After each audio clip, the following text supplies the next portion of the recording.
Hi students, in last class we discussed about the terms related to the lens. Now we will continue that lesson, diffraction of light at curved surfaces. In this part we will discuss the ray diagrams of the lens. Here we can see by changing the position of the object, the nature of the image and position of the image also changing. Now we will discuss the how to draw ray diagrams, what are the rules and what are the characteristics of the image. Ray diagrams. What is meant by ray diagrams? Ray diagrams gives the information about position, size and nature of image. By changing the position of the object, position of the image also changing, size of the image changing and nature of the image, whether the image is virtual image or real image, nature of the image also changing. So ray diagrams gives the information about position, size and nature of image. To draw the ray diagrams, we have to select any two rays from a point on the object from following rays. Here we will study about the 5 types of the rays, 5 rules to draw ray diagrams. Out of these we have to select any two rays from a point on the object. While drawing ray diagram, we assume thickness of the lens is very small. While drawing ray diagram, we assume thickness of the lens is very small. To prevent spherical aberration, we will consider thickness of the lens is very small. Remember, while drawing ray diagram, we assume thickness of the lens is very small. Now we will discuss that 5 rules. First one is any ray passing along principal axis undeviated. Here we can see convex lens and concave lens. Here there is a representation for convex lens or converging lens, and there is a representation for concave lens or diverging lens. While drawing ray diagram, it is better to represent convex lens and concave lens in this simpler form. First rule is any ray passing along principal axis undeviated. Without any deviation, it goes straight. That is first rule. Any ray passing along principal axis undeviated. Second rule. Any ray passing through optic center also undeviated. Already we discussed about the optic center. Midpoint or geometric center of the lens is called optic center. Any ray which passes through optic center also undeviated. Here remember, principal axis also passing through optic center. Principal axis, any ray which passing along principal axis also undeviated. Any ray which passing through optic center undeviated. Remember, principal axis also passing through optic center, that's why it is undeviated.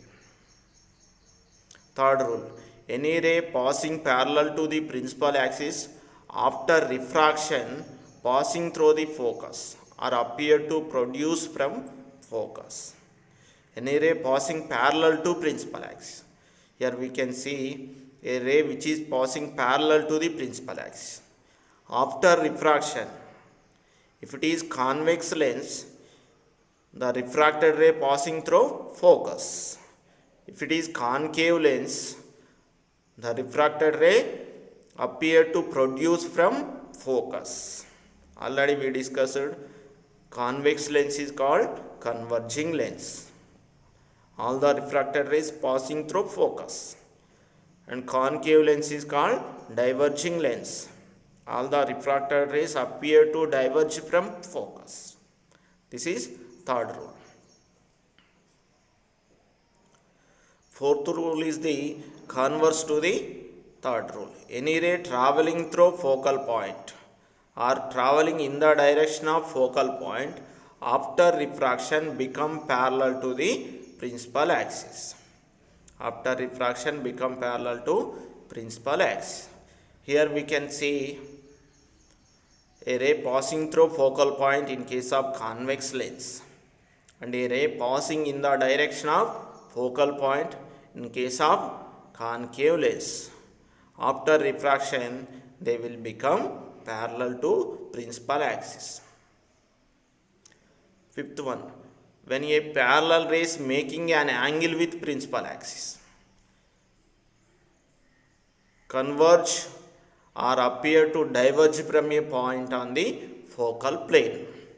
Already we discussed about focal plane. What is focal plane? A plane which is perpendicular to the principal axis at focal point is called focal plane. When a parallel is making an angle with principal axis, converge or appear to diverge from a point on focal plane. If you take convex lens, they will converge at a point on focal plane. These 5 rays are the rays which make certain angle with principal axis. After refraction, they will converge at a point on the focal plane. If you take concave lens, here 3 rays are given. They are making certain angle with principal axis. After refraction, they will appear to diverge from a point on focal plane. Here we can see when these rays are parallel, they appear to diverge from focal point. When they make certain angle with principal axis, they appear to diverge from a point on the focal plane.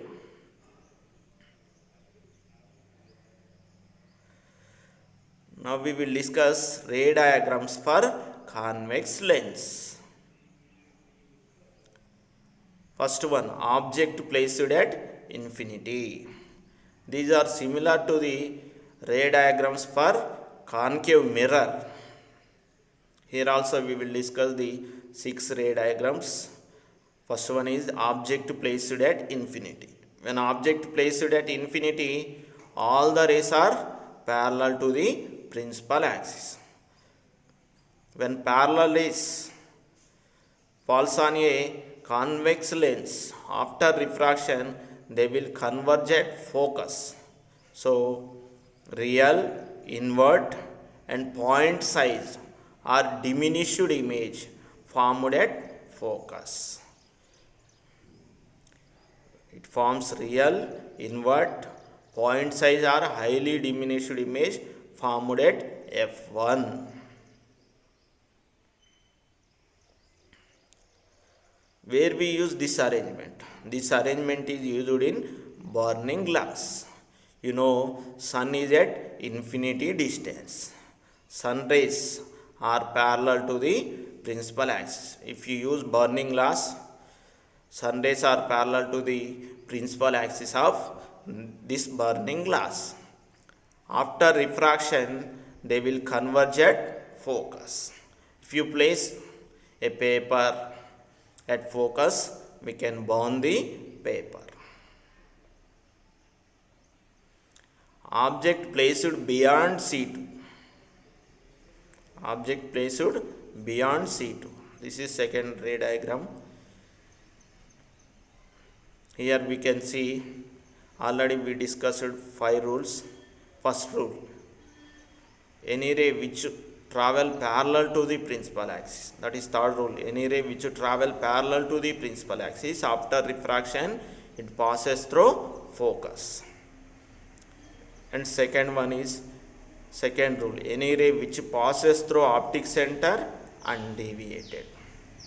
And third one is fourth rule, any ray which passes through focal point after refraction become parallel to principal axis. These 3 rays are converged at a point between F and 2F. So image is formed at that point. The image is real image, inverted image and diminished or small size image. Compared to object, image is smaller one. So it is diminished image or small size image. Here we can see same ray diagram, but there is a representation for convex lens. It is better to use this representation for convex lens. What are the characteristics? It forms real, inverted and diminished image between f1 and c1. This arrangement is used in photographic camera. Here we can observe, when we are capturing a photo object, that means a person is beyond C. So the image is formed on the camera between F and C.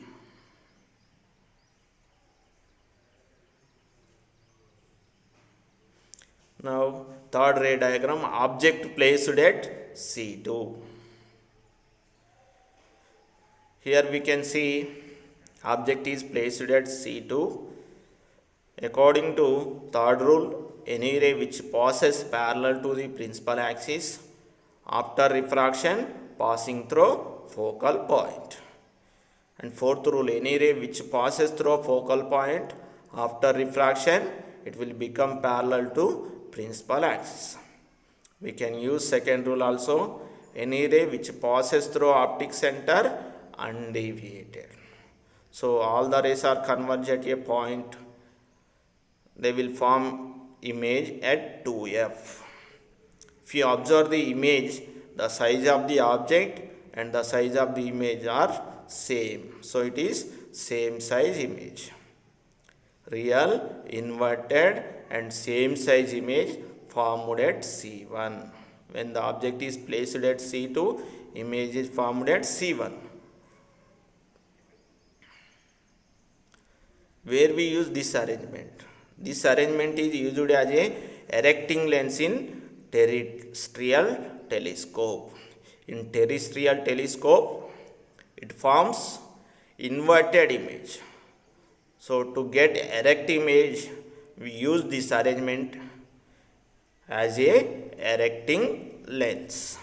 This is the terrestrial telescope which is used to observe the object at longer distance, like celestial bodies, sun, planets and stars. Object placed between F2 and C2. This is the fourth ray diagram. Here the object is placed between F2 and C2. C2 is nothing but 2F2. Remember, both C are 2F, both are same. Object placed between F2 and C2 or F2 and 2F2. Here there is third rule, any ray which passes parallel to the principal axis after refraction passing through focal point. And fourth rule, any ray which passing through focal point after refraction become parallel to principal axis. These two rays are converged at a point, so they form real image. When the rays are converged, they form real image. When the rays are diverged, they form virtual image. Here real image is formed, real image, inverted image and magnified image. Compared to the object, image is bigger one, so it is magnified image. Real image, inverted image, magnified or enlarged image formed beyond C1 or beyond 2F1.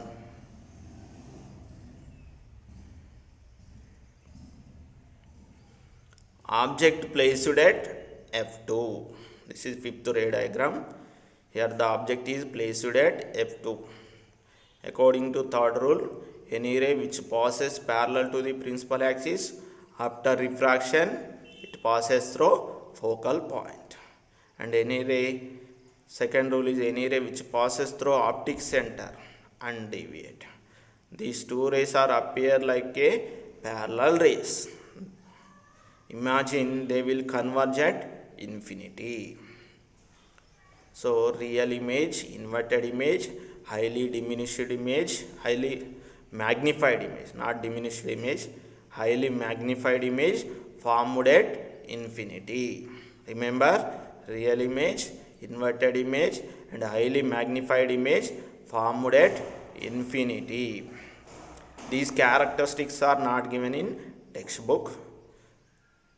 When object is placed at F2, these characteristics are not given in textbook. Remember. And last ray diagram, object placed between F2 and P. Object placed between F2 and P.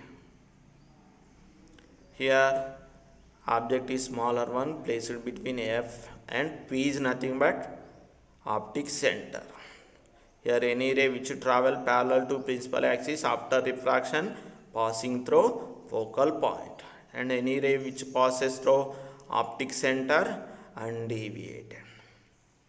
By observing these two refracted rays, they appear to diverging from a point. So they form virtual image, erect image and magnified image formed as the same side of the object.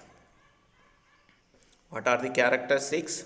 Virtual image, erect image and magnified image formed on the same side of the lens where the object is placed. Here the rays are appear to diverge from a point. So the image is virtual image. Where we use this arrangement is used in microscope. In microscope, object is placed between F and P, focus and optic center. Then the image is virtual image, erect image and magnified image. So by placing small object or small microorganism, it appear bigger in size. This is a microscope we can see in our schools. Here tabular form of the characteristics of the images and position of the object, position of the image, nature of the image and size of the image. When the object is at infinity, image is formed at focus. When the object is at focus, image is formed at infinity. When the object is beyond C, image formed between F and C. When the object is between F and C, image is formed beyond C. When the object is at C, image is formed at C. In all these 5 cases, it is real image, inverted image. But in last case, when the object is between F2 and P, image is formed same side of the lens. Remaining 5 cases, image is formed opposite side of the lens, opposite side of the object. In last case, it is virtual image, erect image and image is formed same side of the lens. In remaining 5 cases, it is real and inverted image. Now we will discuss the ray diagrams for concave lens. Object placed at infinity. Already you know, when the object is placed at infinity, all the rays are parallel to principal axis. In case of concave lens, parallel rays are appear to diverge from focal point. So point size image is formed at focal point. What are the characteristics? They are appear to diverging. That's why it is virtual image, erect image and point size image formed at F1. Same side of the object. Where we use this arrangement is used as a eye lens in Galileo telescope. Galileo discovered the first telescope. He used this arrangement as the eye lens in telescope, that is Galileo telescope.